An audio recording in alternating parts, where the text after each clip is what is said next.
This finale, man! I can't believe what happened through all of this! But that ending, though, it was pretty good. Well, anyways, we've reached the point that all seasons have to reach, the finale. And we reached a great point in the entire series.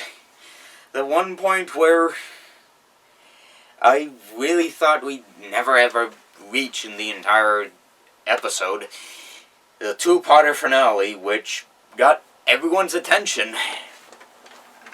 And yeah, it really, really did get my attention.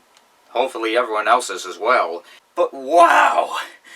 There is just so much that goes on in this episode that talking about it alone it just feels like it's just hard talking about it in this video alone. But let's talk about it. So it starts off with Twilight having her speech up in Canterlot, and as Twilight's going on with her speech, she sees Starlight in the podium. As she heads back home, she has this feeling that she was there. As she returns home, her predictions were absolutely correct, as Starlight literally sends her back in time to the time the Sonic Rainboom happened, which causes a rift in the timeline to Timeline B, where the main six never met each other. And many things have happened. The majority of the Crystal Empire ran by the guy whose long title I have given to in my review of Equestria Girls. You'll know the one. King I Only Have 5 Lines and... what was his name? I've forgotten. Oh yeah, right. King I Only Had 5 Lines and got defeated by a Wyphone off a balcony and a small dragon, Sombra.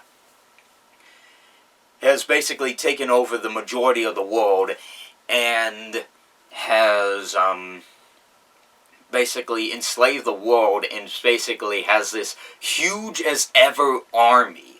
And the world is basically just this huge as ever army in what I would say Timeline B.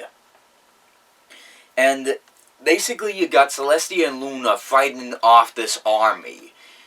Or at least fighting off Sombra's army. With these powerful as ever crystal armies that Sombra has. Then you got, they try again, they fail, because Starlight prepares herself. Then you get Timeline C, which, I can't remember what happens in Timeline C, but I think that ends on a to be continued note, which they wind up landing in a timeline where they fight the Changeling army, which is actually kind of interesting, I would say the least. But again, they try again, except they have this huge war or whatever, and then they send them back to a timeline where they go into where Nightmare Moon literally rules the Earth, and Celestia is sent to the Moon permanently. They try again, they fight, Discord rules the Earth, and then, and then T-Rex is literally destroying the Earth and everything, and then this time they're like, screw it, we're taking you, Starlight, and then, literally, it's just a nothing. There's literally absolutely nothing there. It's just nothing but a desert out there. No plants, no life, no nothing. That is until Starlight takes them back to her past in a non-altered timeline, must I mind you, to show them what had happened to her in her past. That she had her friend, is that she had a friend in her past, and the reason she went on her path during the Cutie map was because she lost her friend. All because he got her cutie mark before she did. But then after that point, they wind up traveling to the point where Rainbow Dash is about to perform the Sonic Rainboom. And right as she's about to tear Star Swirl's time code, which she altered herself, Twilight managed to convince her through many, many ways to not do this. The Sonic Rainboom happens, Twilight and Starlight get back to their timeline, which happens, and luckily everything goes well. Then, of course, Starlight becomes part of the main six. Much like how Sunset Simmer becomes part of the main six in the Equestria Girls realm. And this is where the season ends. I will say this much.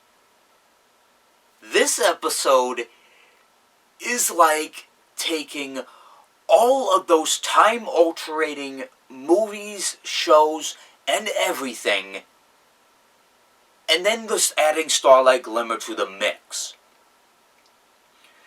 But even then, this episode, if I was watching this, or even doing a full-on reaction to this, heck, that was even my first idea at first. Even doing this alone, I wouldn't even have much to say on this, or even comment. There was just little to say about this.